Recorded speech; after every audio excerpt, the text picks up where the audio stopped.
All right, welcome back to the Think Tank. I am Vincent Fink, your host today, March 21st, 2026. In the year of the fire horse, it seems that the Chinese zodiac has been taken literally by the stellar forces, and man, it is raining down fire upon much of the world right now. We are in the middle of what could be World War III and what could also be the beginning of a catastrophic decline of America, or it could also be the beginning of a new golden age, right? We really don't know at this point. We're at a fork in the road. A huge gamble has been taken, but it is also perhaps something that was coming all along, and now we're finally here. And that's what it kind of seems like to me, and I think for a lot of historians and people in general. These things we're building, and it's not something that I wanted to see right now, for sure. But now that we're in it, I mean, like we need to be in it to win it, because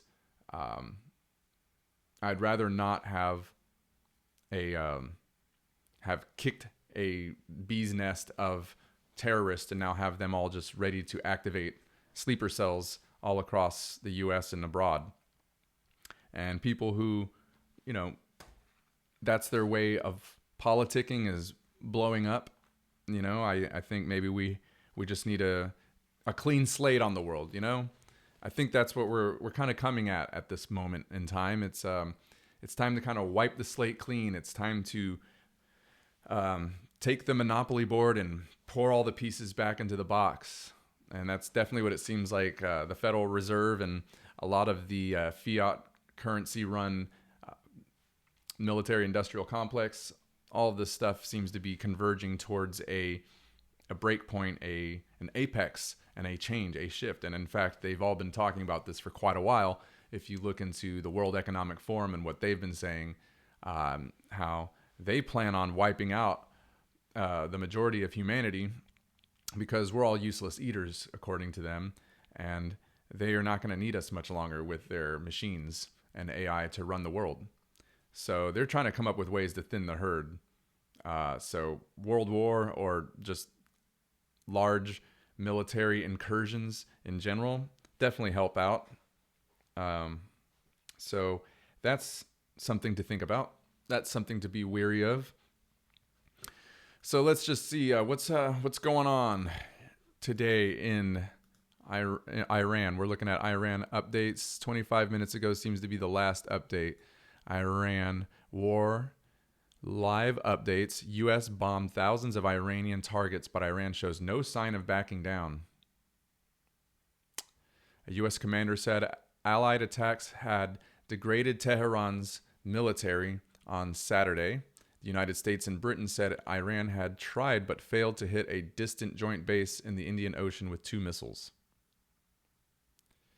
And here we go with the latest update pinned here. The U.S. military said on Saturday that it attacked more than 8,000 targets as the war in Iran entered its 4th week. Thought we were going to be just in and out. But though its weaponry has been badly degraded, Iran has shown no signs of backing down. On Saturday, Britain's Ministry of Defense said Iran tried on Friday to strike the U.S. joint British military base in the Indian Ocean with missiles.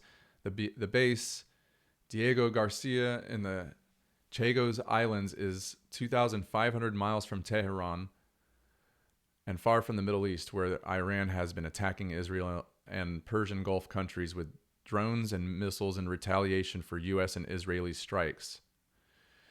The launches raise question about how far Tehran's weapons can reach. And, is Trump trying to build an off-ramp from Iran? Hopefully he'll take it.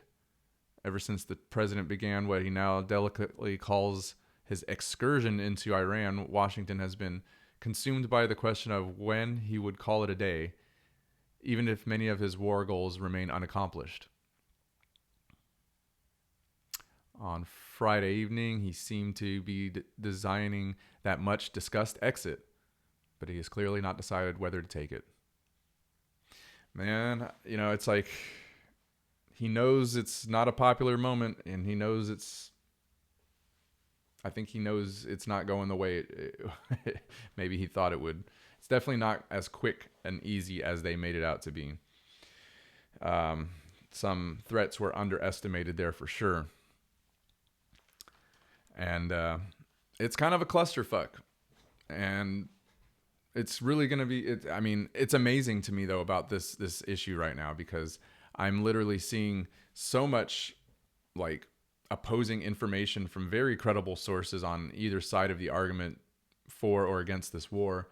Most of the people I know are pretty much against it for good reason. I'm just kind of instinctually against war, myself. And I think that's how most Americans are. I think we're just a bit fatigued with foreign wars and not having the homeland reshaped the way it should be.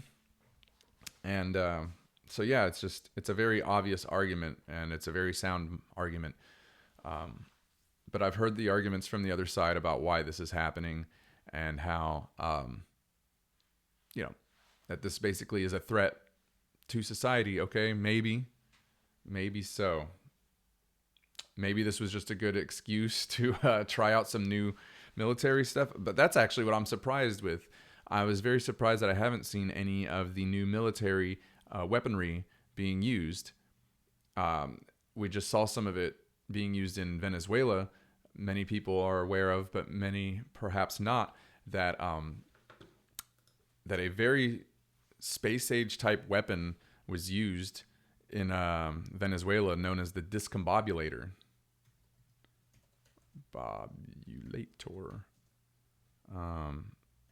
Venezuela. Here we go.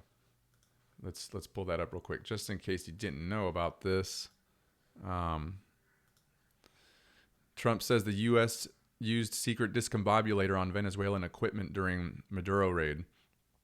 Okay, well, I've heard other things, and I'll have to try to maybe pull this up somewhere, but there was actually a report, or it was talk, like he said, she said, I guess, kind of thing, but it came out before all this, and then it aligns perfectly with the with this. And actually, I'm pretty sure it was even called the same thing, but basically they used something in Venezuela when they came through, and when they extracted Maduro, they used some kind of hypersonic weapon or something. It's not even that. I'm using the wrong terminology. Some kind of weird sonic boom though went off and like discombobulated everyone, and it had everybody like fucking vomiting and bleeding out their noses.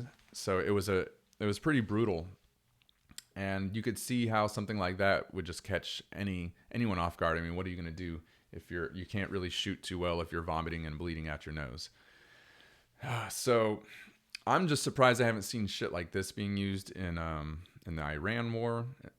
We did get some report of Jewish space lasers being used, I believe, but that's pretty cool, and that's kind of what I'd expect to see.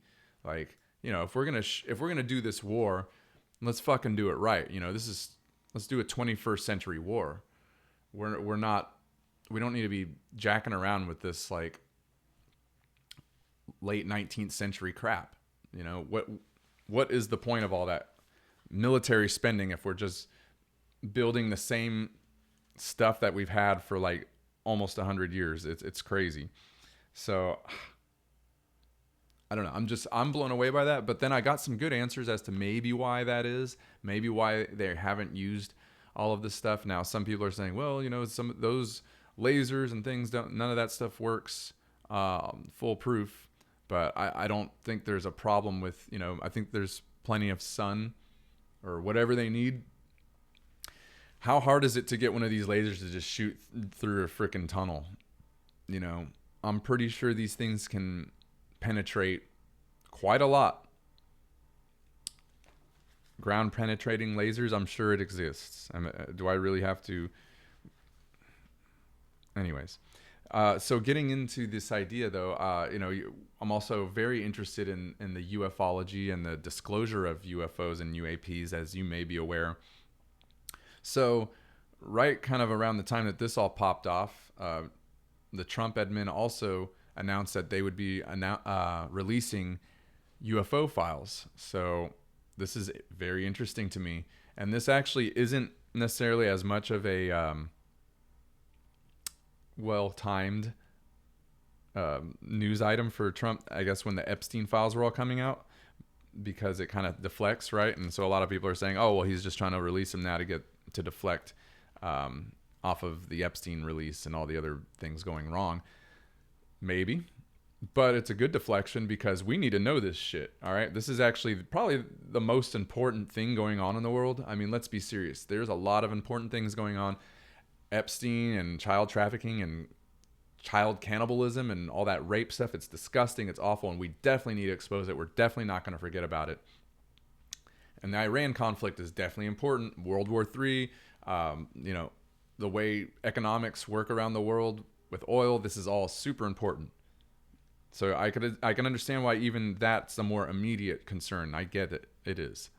But zeitgeist, big picture wise, like extraterrestrial life and energy technology that can levitate and possibly even allow us to move through space and time in a science fiction kind of way, like possibly some kind of like warp technology or something like that. Like, yeah, that's important. That's earth changing. I mean, and we're talking about technologies that are essentially 0 point, or at least near 0 point, which means basically that they are free energy in a way. Like once the system starts, it's self generating it or it's drawing from basically an endless supply, which makes sense if you understand how the idea of the ether, or that the vacuum of space is actually full of potential energy. And certainly the atoms that make up all of matter are full of potential energy, because everything is made up with little electrons. And we've seen how obviously nuclear technology can be used, and how it can be used for good and bad. And I guess that's the problem, is that we have not come to a point yet where we are responsible enough of a species to handle this new technology. And that's kind of what Dr. Stephen Greer gets to in his talk here. Then I'm going to play a little bit of it. I may not get to that point, but just so I don't forget that point, that's essentially his reasoning. And it does kind of check out, right? That basically we can't trust even using this kind of advanced space age military force against the Iranians, because if we bring this kind of stuff out into the world stage, I guess it opens itself to be to be observed, for one, but then also perhaps studied. I'm guessing that the fear is that they'll somehow leave behind some kind of traces or something that will leave our adversaries to be able to reverse engineer our technology, which is basically what we did. We reverse engineered alien technology.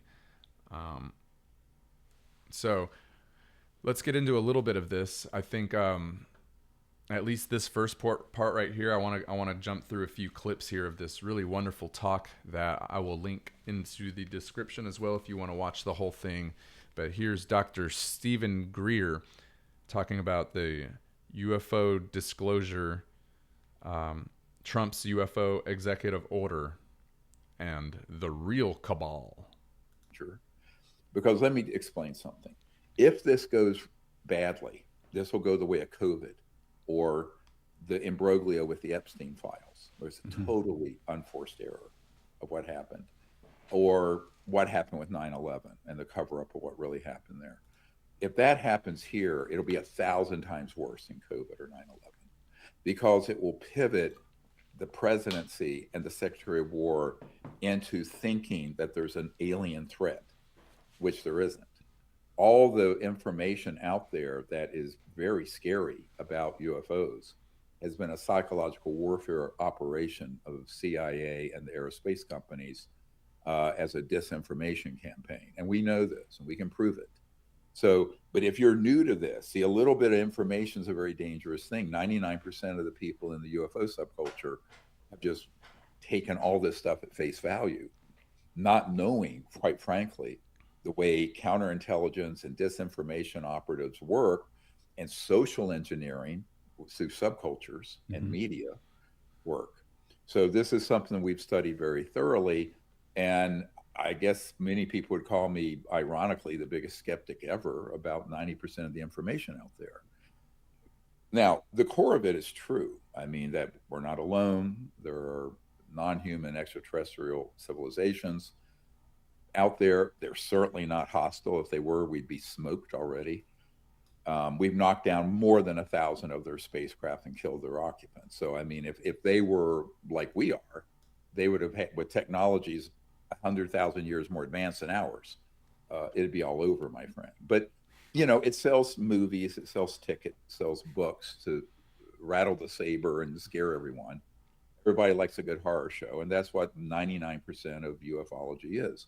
But now that this is getting serious, we can't afford that kind of buffoonery to creep into the disclosure that could happen out of the White House and Secretary of War, so, or the Congress. So this is why we're trying to step up this effort very aggressively.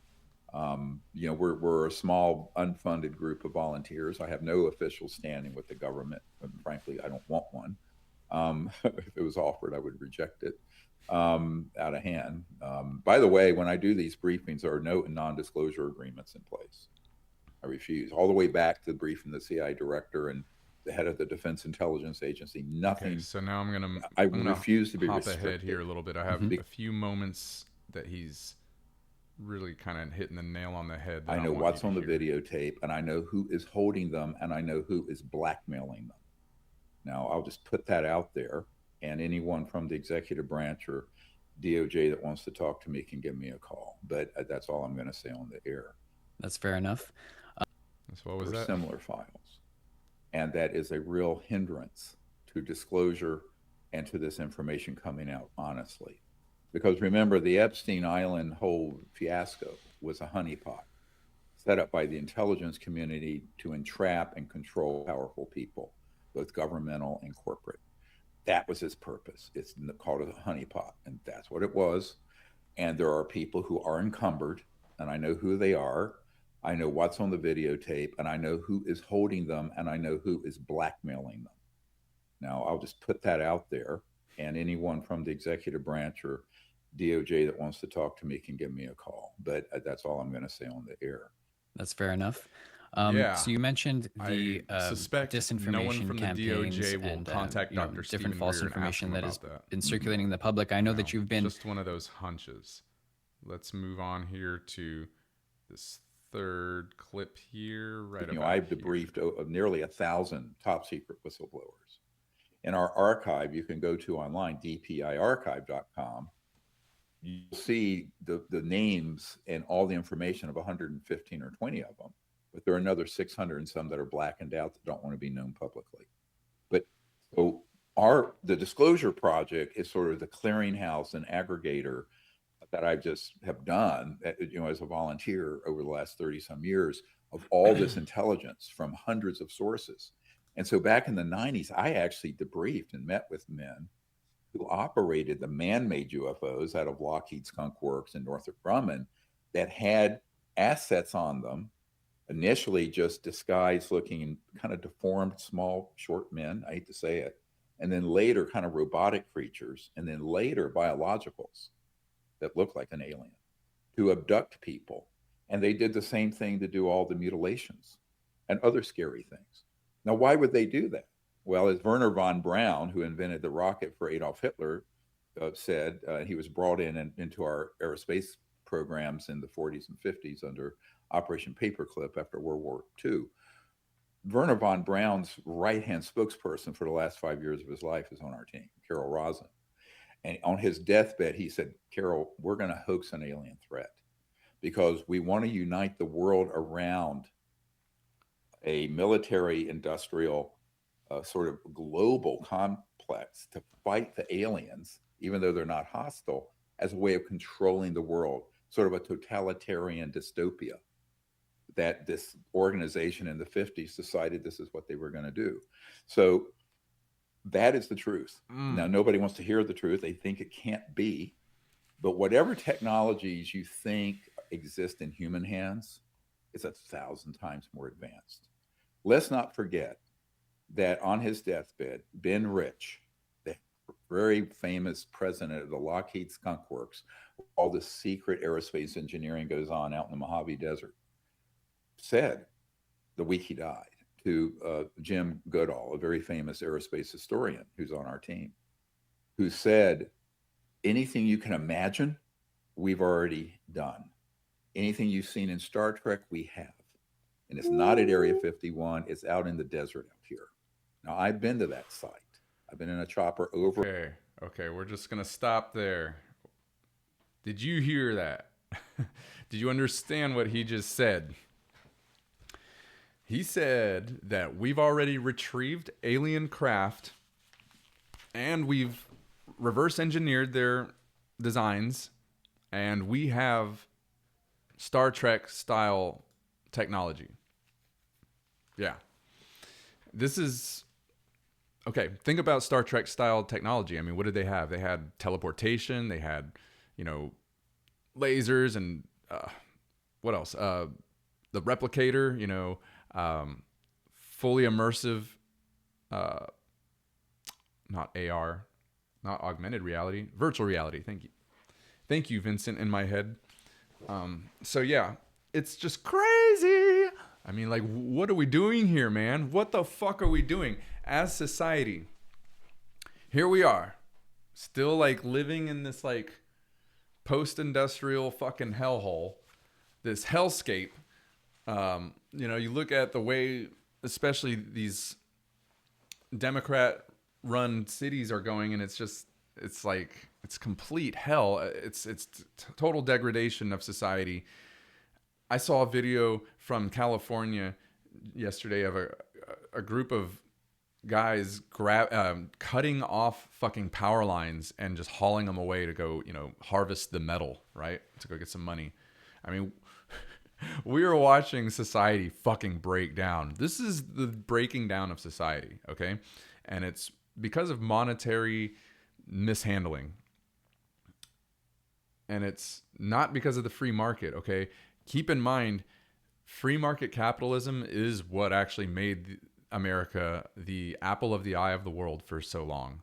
And it's the tool that has been used to free other nations around the world and lift people out of poverty. And there's no other system that has been more effective to quickly raise people out of poverty into an abundance lifestyle. And this still is, for a short time perhaps left, one of the only places, if not the only place in the world, where somebody can literally come here from anywhere else, have nothing but the shirt on their back, and through grit and smart and industry, they can become something. You can build something. You could build an empire. You could be the next oil tycoon or whatever the next thing is that's coming, right? Because that's the thing. Something else is coming. We all need to get used to the fact that the old world is fucking gone, all right? It's fucking gone. It's sad. It can be a little bit hard to deal with because, I grew up, I remember my senior year of high school was the year the Twin Towers got smashed down. And I remember watching that in my Spanish class in the morning. And it changed my life. And I remember just thinking like, wow, the world is really fucking changing. And it really did. It was just like the end of innocence there, at least for me in my life. And from that point on, there was no more innocence. Like, we have to get to the bottom of this shit. We have to figure out why that happened. And we have to prevent these things from happening again. And we haven't. I mean, for the most part, we still have all kinds of crazy shit happening here. And we're probably about to have something really bad pop off now that this war in Iran is popping off. And we have sleeper cells that have all been let in through the Biden-Harris administration. And so it's like one mistake after another just leads to this like cataclysm of catastrophes, that our government is imposing upon us. And it's all on them, like it's Biden and Harris who let all these people in unvetted. And it's Trump getting us into this war with no regard. So, I mean, just what is up with the leadership in this country? And then, you have TSA right now is half shut down because because Congress can't agree to pay them. I'm like, who are these fucking crooks? Who are these evil, disgusting beings that are running our world? I just don't get it, man. I don't get how people like Chuck Schumer remain in office, how he remained the Senate majority leader for so long, and now he's the Senate minority leader. Like, why is he even still there? Get that fucking crooked, ugly corpse out of my fucking life, Like, I've had enough of it.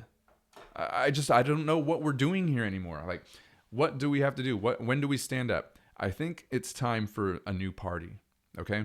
And I've actually been thinking that ever since I was younger, and I got talked out of it. My old man told me, hey, if you vote third party, you're basically just allowing the side that you don't like to win, right?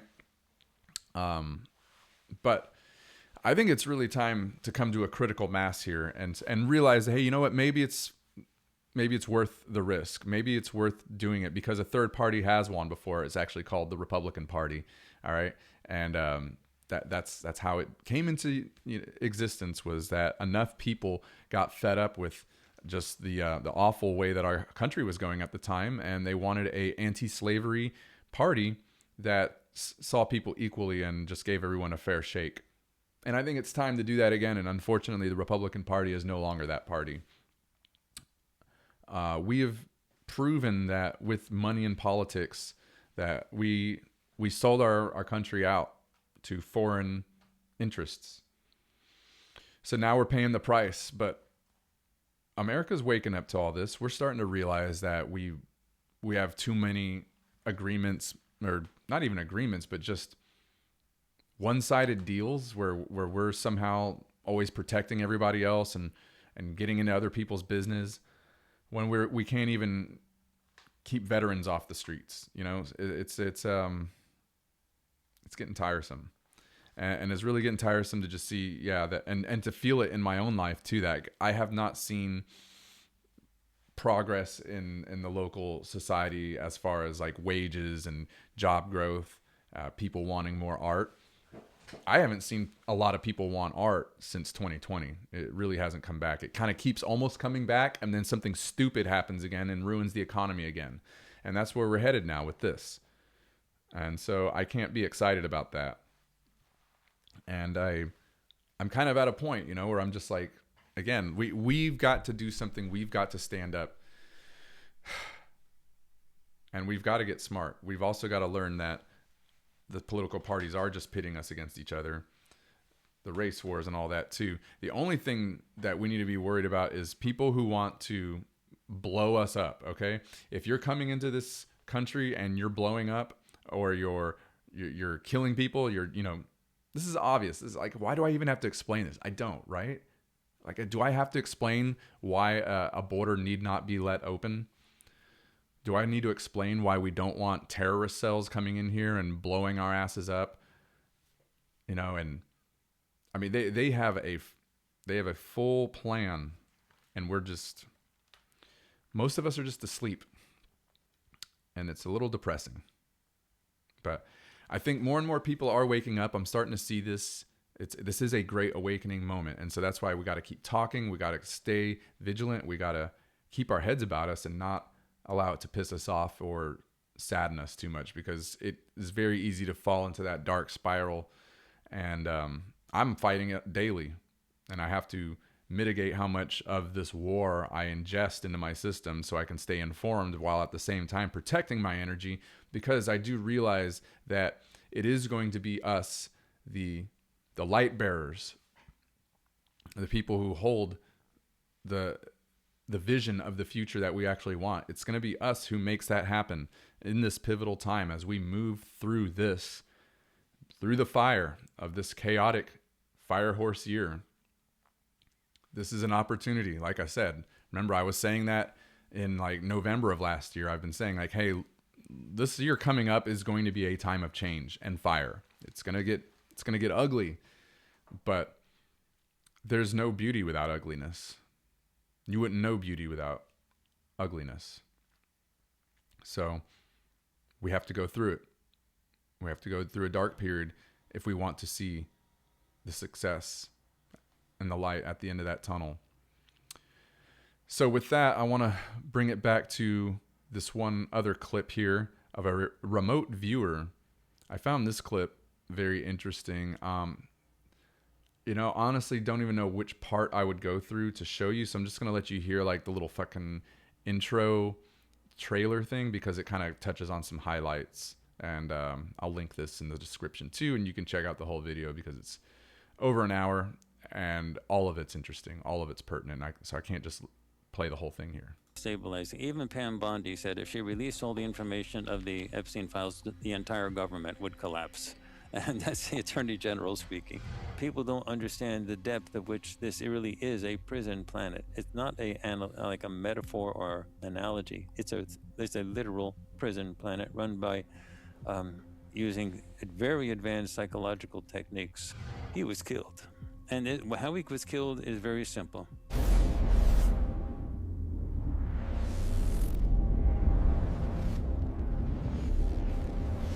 Hello, everybody. Welcome back to Watch Mojo's Unveiled podcast. I'm your host, Rob. And before we jump into today, if you do a search for remote viewing on either one, you won't find us. But if you do a search for Farsight, F-A-R-S-I-G-H-T, you will find us. But the very fact that we're the only remote viewing group that's shadow banned completely tells you you're not getting any good information from just a Google search or from a YouTube search. If you just click on remote viewing, you've got to include us. And again, anything you're getting. Wow. Yeah, this is already just mind-blowing to me. This guy runs a remote viewing institute or company, and they teach people how to remote view. And so he's going to go through a bunch of stuff here in this video. But he touches on, they actually remote viewed, him and his group got together and remote viewed on Jeffrey Epstein. And they said they were able to see this fool got taken out. They all saw different occasions, like not all together, but they all together. Sorry, there's such an echo in there that it fucks up my ability to hear what I'm saying. They all saw him get fucking killed, all right? They all saw their own vision, and it was all the same. And then the vision that they all saw corroborates with what prison death sentences, for lack of a better term. That's exactly how they would go down. So pretty interesting. I considered Jeffrey Epstein ran away. I did not think he died, but it makes sense that he did. I wasn't 100% sure about that. I've always leaned more towards the idea that they probably just slipped him out, right? This guy's got a lot of connections, but there's definitely a good reason for him to be dead. Anyways, let's see if I can find another good clip in here real quick before I... Remote viewers is infinitesimal, way smaller than 0.05. It's like many decimals in front of that. So, many zeros after the decimal. So the point is, statistically, it's extremely strong evidence that these remote viewing data are accurate, because it's impossible for people to come up with the exact same thing. They have to, unless they're actually looking at the exact same thing. So this is what we know about. So that's him just kind of explaining how, all the different remote viewers saw the same vision of Jeffrey Epstein getting fucking killed in his cell. Well, we did it, and it looked like it was a suicide. Then we did it again because I said, this is something weird. We have to check, because advanced extraterrestrials can send remote viewers off. But we have anti-blocking techniques that allow that to happen, that stop that from happening. We didn't use them in the early stuff, and we came up with suicide stuff. And I said, we really should have done the anti-blocking stuff for that. But I said it was just a criminal case, a human criminal case. What incentive would the ETs have been involved in, and the U.S. intelligence services, which do use remote viewing to this day, they can do the anti-blocking, but they wouldn't be concerned about a pedophile criminal in a prison. Why would they do that? So I said, and then after a while I said, that was wrong. I should have used the anti-blocking techniques. So we did the whole project over again, and everything came out different. Okay. And that told you two things. This thing was of such high priority that authorities intelligence services, even extraterrestrial help, was adamant about not letting us see that. That's pretty crazy. We redid it. We saw. So extraterrestrials were in on it. It's kind of hard to believe. I mean, all of this is very hard to believe, but take it with a grain of salt. I think there might be some truth to this. I know that remote viewing exists. I know it's a real thing. The U.S. government used it in the Cold War, and there's documents of that, of how they were able to accurately pinpoint targets. President that releases the information and becomes the guy that broke it. So the theory that's going around now is that sometime, I think around July, I guess, on the anniversary of the Roswell crash would be a nice time to sort of make that sort of heading happen. Okay, so he talks about how Obama made a statement on that eve of Roswell, and now Trump feels like he has to upshow him, so now that's why he's releasing it as well. Oh, and then I just lost my clip. Okay, so that's it for that. We'll put a bow on that for now. So, anyways, that's all to say that there's some very high level connections to all of this stuff. The Epstein thing, the UFO disclosure. Epstein was very big into the occult and all of this strange, weird stuff. So it wouldn't surprise me that there were more connections. But this guy definitely draws some strange parallels that I wouldn't have seen. And we're going to get into more of that. I'm gonna look deeper into this as time goes on. But I think it's important for us to just remember that it is we the people who hold the power in the end. And as Dr. Greer talks about too, I almost kind of want to go back to him because I feel like I missed some spots. But anyways, he did mention, the CE5. Now this is Close Encounters of the Fifth Kind. This is when you make extraterrestrial contact telepathically, or when you can communicate. It actually doesn't have to be telepathically, a CE5, but that's how his CE5s have been going. And he's been even like hosting these large CE5 groups, which I would like to go to one, and I might someday. But people get together and they meditate basically, and they're able to get these beings to show up. And he's even got a new documentary now out, and it actually has footage of all this stuff happening. Let me see what it's called. Dr. Greer. Let's see here. What do we got next? I think it's this one. It's probably this one that says Asymmetric Disclosure 2005. Because I feel like he's just came out with this. Maybe that's the one. And I saw this, the clips that they had. I don't think this is it, actually. But this is definitely one of them, Dr. Stephen Greer. Oh, and I wish I would have pulled up the clip. I'll have to bring it to another video. But man, he even shows some clips of these groups of people out in the field, and lights kind of just appearing above. Like something is up there, like sensing them and responding to them. So I don't know, man. I don't know. You can laugh at it all you want. You can say I'm crazy or we're all crazy. You could say we're not going back to the moon all you want. But if you do believe that we're going back to the moon, you might want to get a t-shirt of mine that I created. That design right there. You can get it at point506.com or vincentfink.com in the shop, as well as tons of other stuff with my art on it. Tons of goodies. So please go check it out. It's the best way to support me, as well as Patreon. Get on that. But anyways, it's a consciousness shift that's happening here, and we have to be ready for it. The world is changing. Mankind is heading towards a consciousness shift, and we can actually help dictate which way it goes.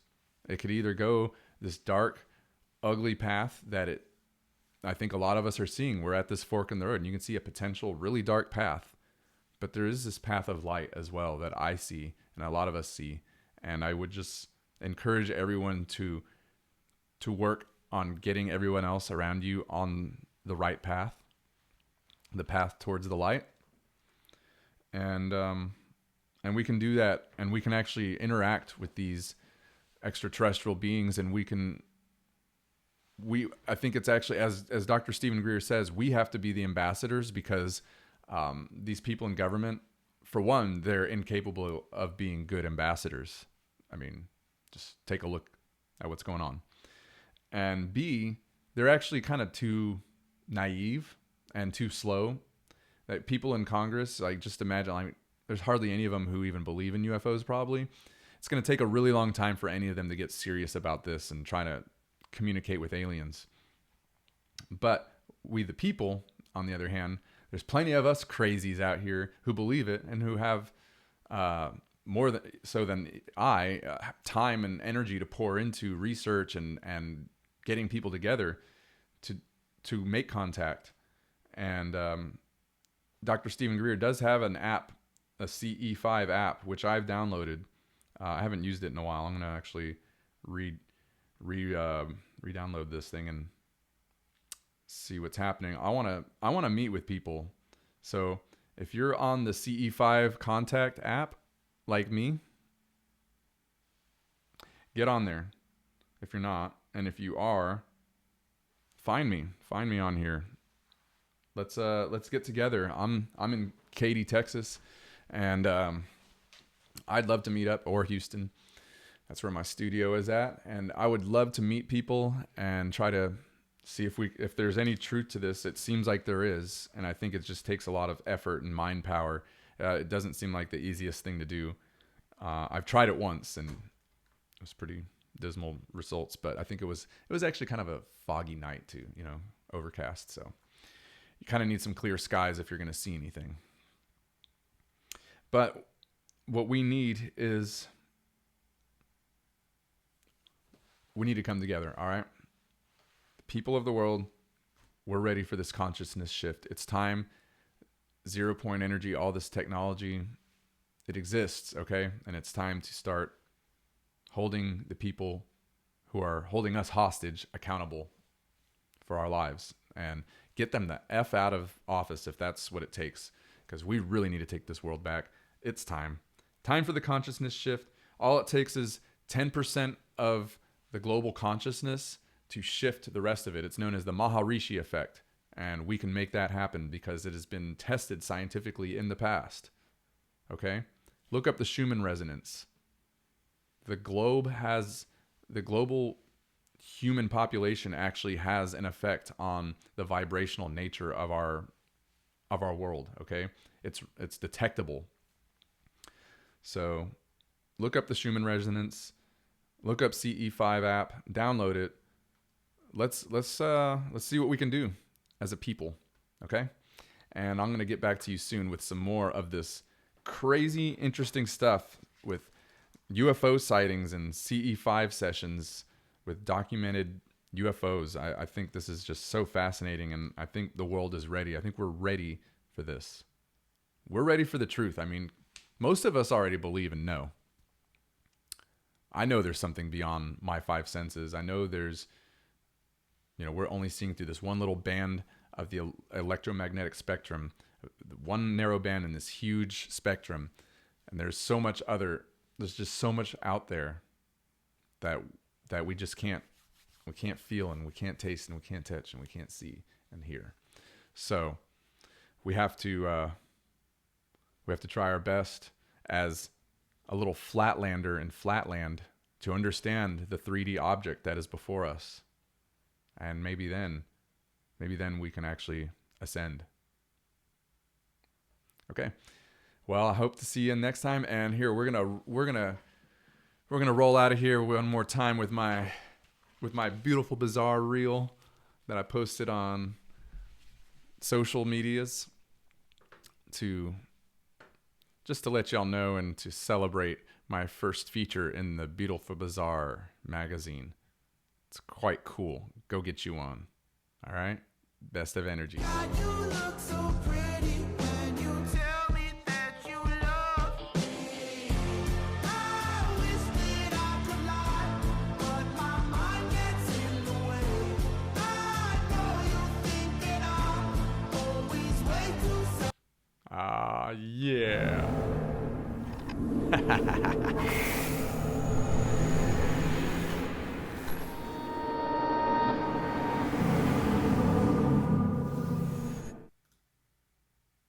Thanks for watching today's video. If you enjoyed, please hit like and subscribe if you haven't yet. Also, if you want to support me as a content creator, as a artist, as a creator of culture, what art has always been throughout history, then if you think my voice has value, if you value free-thinking artists who push themselves to the limits, then please head on to patreon.com/VincentFink. You can start at the price of a cup of coffee per month and will far exceed the monetary value of your investment with art gifts. So please check it out, and thank you very much for watching today, and we'll see you in the next vid.